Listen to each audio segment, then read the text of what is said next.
आज हम लोग जेनेटिक्स पर विचार करते हैं। जेनेटिक्स क्लास 12 का बहुत ही महत्वपूर्ण चैप्टर है। साथ ही साथ यूजी कोर्स में बीएससी का एक इम्पोर्टेंट चैप्टर है जो कि कई सेमेस्टर से जुड़ा हुआ है। यह बॉटनी और जूलॉजी दोनों ऑनर्स के स्टूडेंट के लिए महत्वपूर्ण है, तो हम लोग इस पे आज विस्तार से अध्ययन करेंगे। सबसे पहले जेनेटिक्स क्या है? तो जेनेटिक्स एक ब्रांच है जिसमें हम लोग हेरिडिटी और वेरिएशंस का स्टडी करते हैं, जिसे हम लोग हिंदी में आनुवांशिकता एवं विभिन्नता कहते हैं। इसे जैव विकास भी कह सकते हैं, जो कि वेरिएशंस के परिणाम स्वरूप ही जीवों का विकास होता है, यानी कि इवोल्यूशन होता है। एक एक करके हम लोग हेरिडिटी का डिटेल जानेंगे, वेरिएशंस और जो भी जेनेटिक्स से रिलेटेड टर्म है सबके बारे में हम लोग आज विस्तार पूर्वक पढ़ेंगे। तो सबसे पहले हम लोग बात करते हैं हेरिडिटी। हेरिडिटी को डिफाइन करते हैं ट्रांसमिशन ऑफ कैरेक्टर्स, यानी कि लक्षणों का स्थानांतरण, जो कि पेरेंट से उसके प्रोजेनी के बीच होता है, या हम कह सकते हैं कि वन जनरेशन से नेक्स्ट जनरेशन, यानी कि एक पीढ़ी से दूसरी पीढ़ी तक। तो हेरिडिटी को परिभाषित करते हैं कि लक्षणों का एक पीढ़ी से दूसरी पीढ़ी में जाना आनुवांशिकता यानी कि हेरिडिटी कहलाता है, और लक्षणों का एक पीढ़ी से दूसरी पीढ़ी में जाने का जो पैटर्न है, जिस प्रोसेस से कोई भी लक्षण जीवों के एक पीढ़ी से उसकी दूसरी पीढ़ी में ट्रांसफर होता है, स्थानांतरित होता है, उस पैटर्न को हम लोग कहते हैं इनहेरिटेंस। हेरिडिटी जिसे हम लोग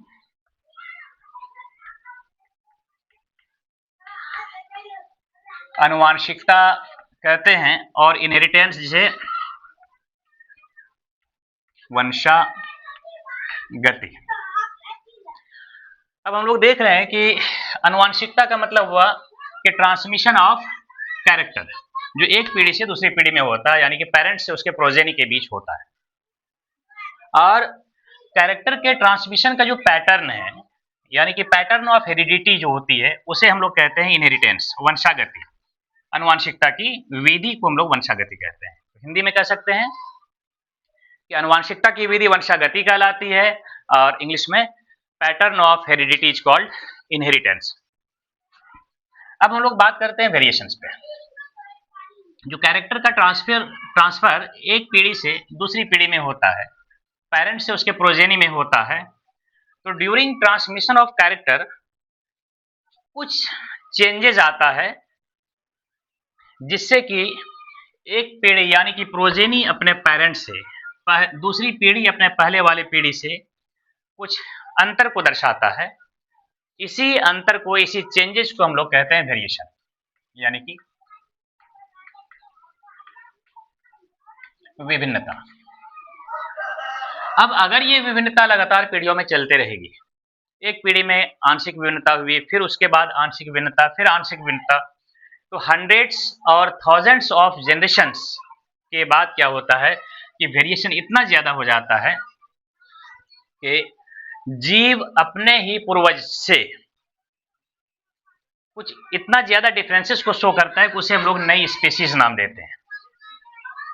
तो वेरिएशंस के परिणाम स्वरूप जब नई स्पीशीज का जन्म हो जाए, नई स्पीशीज का अस्तित्व हो जाए, नया स्पीशीज अस्तित्व में आ जाए, तो वहां तक के चेंजेस को वेरिएशन को हम लोग कहते हैं इवोल्यूशन, यानी कि जैव विकास। तो अब हम लोग देखते हैं कि अनुवांशिकी जेनेटिक्स एक ऐसा ब्रांच है जिसमें कि आनुवंशिकता और विभिन्नता का अध्ययन किया जाता है, यानी कि कैरेक्टर के ट्रांसमिशन के कंप्लीट प्रोसेस और ट्रांसमिशन के क्रम में जो चेंजेस आता है, यानी कि वेरिएशन होता है, उस वेरिएशंस और वेरिएशंस के बाद लंबे समय के बाद होने वाले नए स्पेसीज के इवोल्यूशन तक के प्रोसेस को, टोटल प्रोसेस को हम लोग जेनेटिक्स के अंतर्गत स्टडी करते हैं। हम लोग आगे पढ़ेंगे डिटेल में कि कैसे कैरेक्टर का ट्रांसमिशन होता है और ट्रांसमिशन के क्रम में वेरिएशंस कैसे आता है, वेरिएशंस का क्या कारण है, क्यों जीवों में विभिन्नताएं आती है। तो इस पे हम लोग डिटेल चर्चा करते हैं। सबसे पहले हम लोग कुछ टर्मिनोलॉजी पे विचार करते हैं। जेनेटिक्स से रिलेटेड जो भी टर्म है, इसमें दो तीन टर्म हम लोग अभी जाने, एक हेरिडिटी और इनहेरिटेंस और वेरिएशंस। अब कुछ टर्म और हम लोग देखते हैं। ये जो टर्म है हेरिडिटी, किसके द्वारा दिया गया है? पहला टर्म हेरिडिटी, दूसरा इनहेरिटेंस। तो ये दो शब्द आया। इसके बाद कुछ और टर्म हम लोग पढ़े, वेरिएशंस, और एक अगला टर्म हम लोग पढ़े इवोल्यूशन। इन चारों का जो मूलभूत मीनिंग है, जो बेसिक डेफिनेशन है, इसको हम लोग जाने। आगे कुछ टर्म्स हम लोग लेते हैं। इसमें से एक टर्म है जीन, दूसरा है जीनोटाइप। ये सभी टर्म्स जेनेटिक्स से रिलेटेड है। इसी तरह से एक और है फिनोटाइप, एक है pure line. Gene, genotype, phenotype, pure line, इसके बारे में हम लोग समझेंगे। पहले हम लोग ये जान लें कि इन चार टर्म को, जीन, जीनोटाइप और फिनोटाइप और प्योर लाइन, इस चार टर्म को जोहानसन द्वारा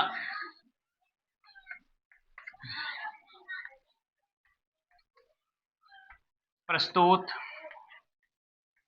किया गया है। अब इसका डिटेल हम लोग आगे पढ़ेंगे। फिर और कुछ टर्म लेते हैं हम लोग, जिसमें कि जेनेटिक्स, दूसरा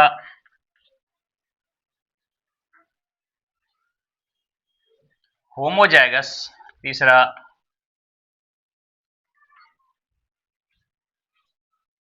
हेट्रोजाइगस,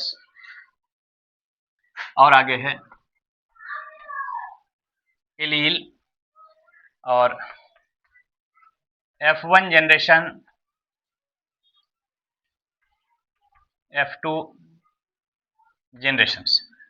तो ये जो छह टर्म है, genetics, homozygous, heterozygous, allele, F1 generation, F2 generation, इन सभी टर्म को प्रस्तुत किया गया है बार्टेसन द्वारा।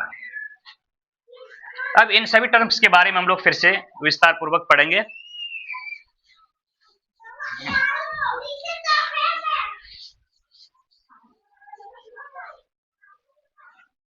तो इस टर्म्स के बारे में जाने कि कौन सा टर्म किसके द्वारा दिया गया है। तो सबसे पहले हम लोग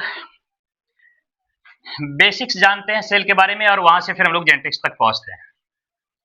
जैसा कि हम लोग जानते हैं कि लिविंग ऑर्गेनिज्म का जो फंडामेंटल यूनिट है, फंडामेंटल यूनिट सेल है, कोशिका है। और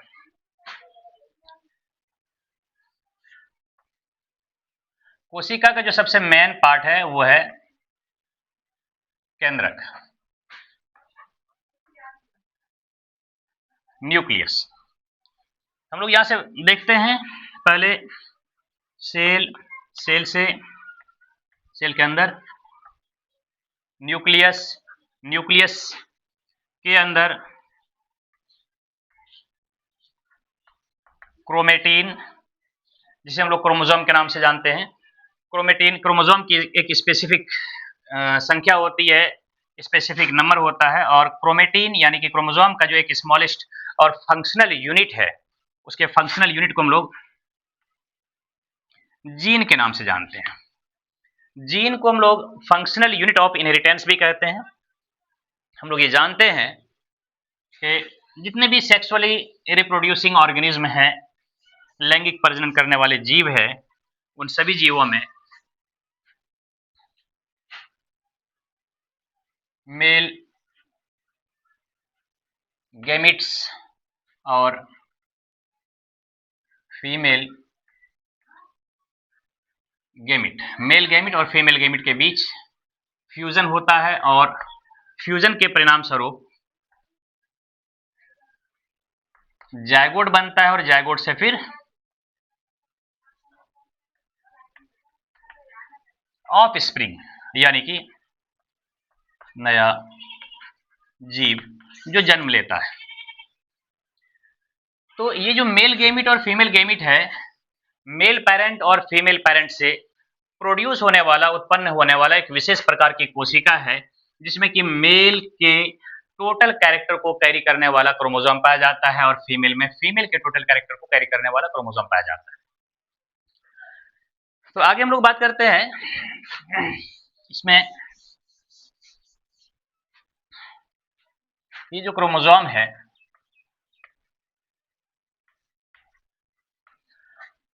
क्रोमोसोम का जो सिंथेसिस होता है वो होता है डीएनए प्लस प्रोटीन का, और डीएनए को ही हम लोग कहते हैं जेनेटिक मटेरियल, और डीएनए के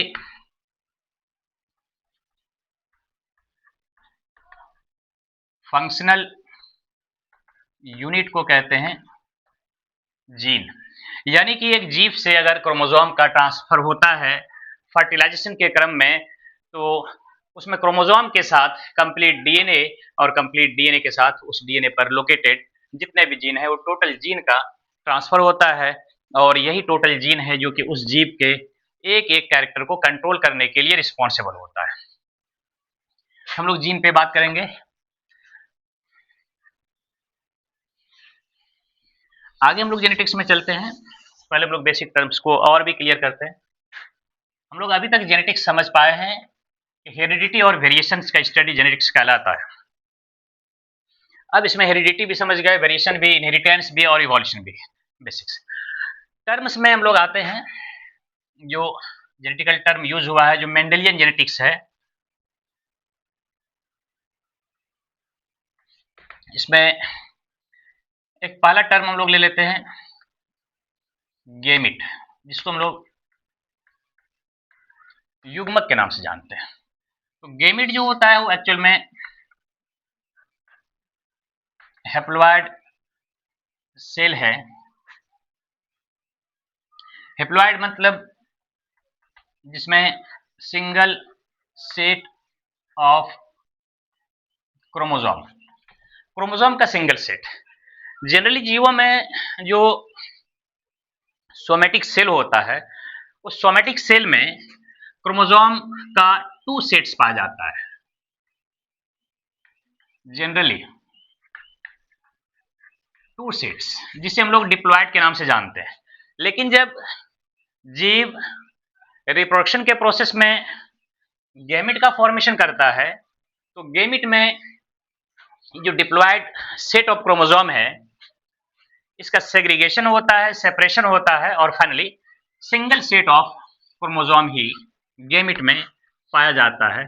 मेल से मेल गैमिट और फीमेल से फीमेल गैमिट आपस में फ्यूज करने के बाद जो नया सेल बनाता है, जिसे हम लोग जायगोट कहते हैं, जायगोट में फिर वो डबल सेट हो जाता है, जिससे कि उस जीव में और उस जायगोट से जो नया जीव बनता है, उस नए जीव में ऑफ स्प्रिंग में, यंग वंस में क्या होता है कि दोनों पेरेंट का, मेल और फीमेल दोनों पेरेंट का टोटल कैरेक्टर कैरी होता है। तो गैमिट हैप्लॉइड सेल है। गैमिट का फॉर्मेशन सोमेटिक से, ये गैमिट का फॉर्मेशन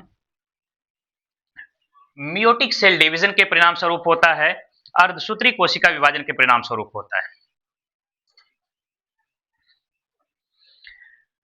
गैमिट का फॉर्मेशन अर्धसूत्री कोशिका विभाजन के परिणाम स्वरूप होता है और यही गैमिट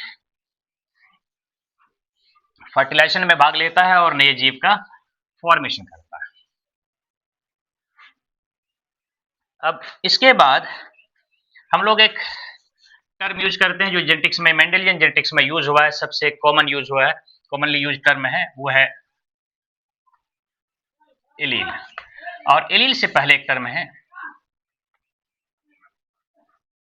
फैक्टर। फैक्टर जिसको हम लोग कारक कहते हैं। तो एक्चुअल में मेंडेलियन एक्सपेरिमेंट के समय मेंडल के द्वारा जो कैरेक्टर के लिए टर्म यूज हुआ था वो फैक्टर हुआ था। मेंडल के अनुसार क्या था कि जितने भी कैरेक्टर जीवों में पाए जाते हैं, जीवों में जितने भी लक्षण पाए जाते हैं, हर एक लक्षण को कंट्रोल करने के लिए एक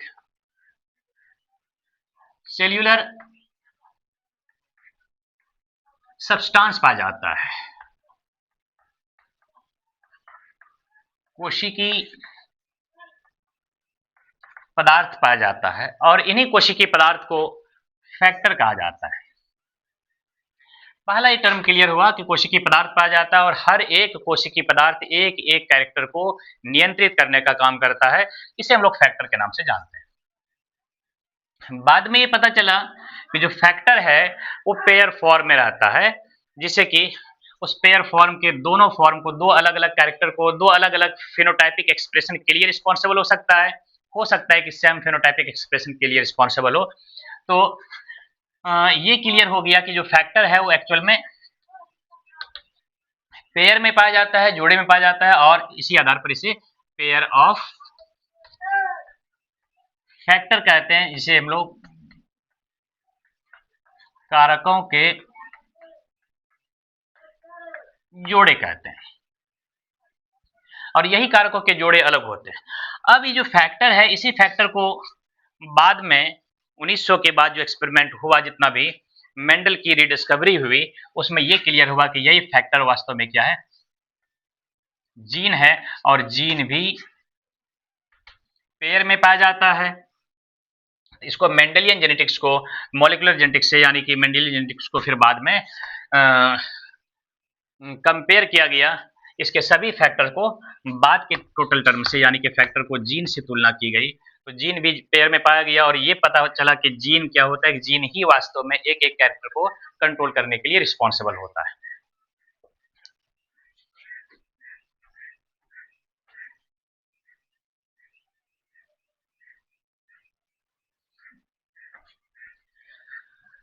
तो जीन भी पेयर में पाया जाता है और फैक्टर भी पेयर में पाया जाता है, और यही जीन पेयर और यही पेयर ऑफ फैक्टर गैमेट के फॉर्मेशन के समय क्या होता है, सेग्रीगेट करता है, सेपरेट होता है। तो ये एक महत्वपूर्ण टर्म था गैमेट, उसके बाद पेयर ऑफ फैक्टर। अब हम लोग यहाँ पे बात कर रहे थे कि जो जीन पेयर है या फिर पेयर ऑफ फैक्टर है, फैक्टर के जो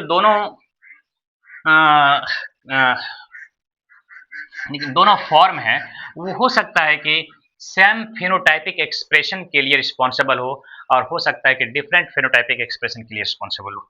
जैसे हम एक कैरेक्टर की बात करते हैं,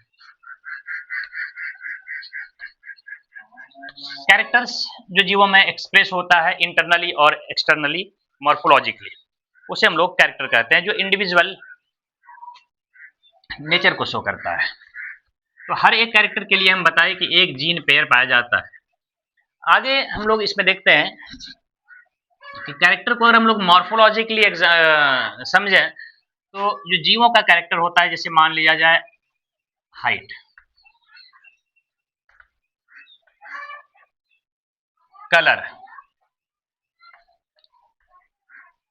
शेप। तो जो शेप, हाइट, कलर है, ये लक्षण के रूप में, बाहरी कारक के रूप में हम लोग देख पाते हैं कि किसी जीव का हाइट क्या है। जैसे हाइट के आधार पे कोई जीव टॉल हो सकता है, कोई इंटरमीडिएट हो सकता है, और कोई ड्वार्फ हो सकता है, यानी कि लंबा हो सकता है, मध्यम ऊंचाई का हो सकता है, और बौना हो सकता है। तो हाइट एक कैरेक्टर है, और हाइट का जो एक्सप्रेशन है ये अलग अलग फॉर्म में हो सकता है। तो ये जो अलग अलग फॉर्म को एक्सप्रेस करने वाला जो फैक्टर है, फैक्टर के जो फॉर्म है उस दो अलग अलग फॉर्म को या फिर सेम फॉर्म को जो कि अलग अलग मॉर्फोलॉजिकल एक्सप्रेशन को देता है, उसके लिए हम लोग एक टर्म यूज करते हैं जिसका नाम है एलील, जिसे हम लोग एलील। तो एलील क्या हो गया कि फॉर्म ऑफ कैरेक्टर,